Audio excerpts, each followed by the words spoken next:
আবু জেহেলের রক্তে ব্লাডে যে সন্তান হয়েছে ওর নাম হলো ইকরামা ইবনে আবু জেহেল।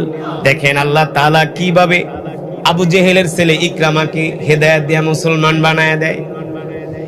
এমন কোন অত্যাচার নাই, নির্যাতন নাই, জুলুম নাই আবু জেহেল আল্লাহর নবীর উপরে করে নাই। শেষ পর্যন্ত আবু জেহেলরা আল্লাহর নবীকে মক্কা থেকে বের করে দিছে। আল্লাহ রাসূল মক্কা থেকে মদিনায় চলে আসছে।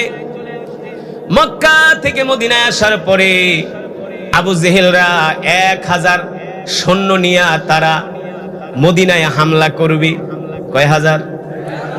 1000 সৈন্য নিয়ে তারা মদিনায় হামলা করবে।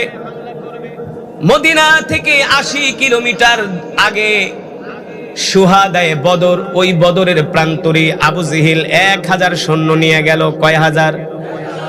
আবু জেহেলের সাথে ছিল তার ছেলে আবু জেহেল ইবনে ইকরামা ইবনে আবু জেহেল।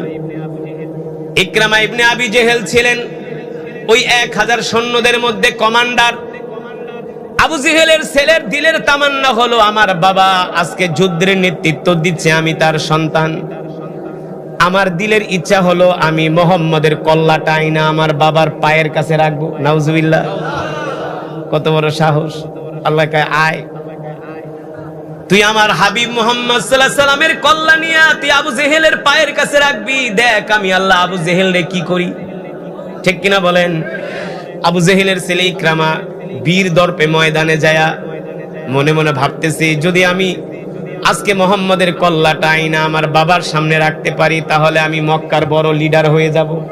মক্কার মানুষগুলো আমাকে বাহবা দিবে, যেমন বাপ তেমন ছেলে। মানে যেমন হারামজাদা তার গর্বে হইছে আর এক বড় হারামজাদা। ঠিক কিনা বলেন? এই অনেক বড় আশা নিয়া ইকরামা আবু জেহেলের সাথে বদরের প্রান্তরে গেলেন। বদরের প্রান্তরে কাফেরদের সংখ্যা ছিল 1000 আর মুসলমানের সংখ্যা কত? কত কানা? কত? 313 জন। ঠিক কিনা বলেন? এই 313 জন যখন ময়দানে যুদ্ধ করতে আসলেন, আবু জেহেল গোয়েন্দা পাঠালো, যাও যাও যে দেখো তো মুসলমানের সৈন্য সংখ্যা কত। গোয়েন্দারা এসে রিপোর্ট দিল, আবু জেহেল মুসলমানের সৈন্য সংখ্যা মাত্র 313 আর আমরা হলাম 1000।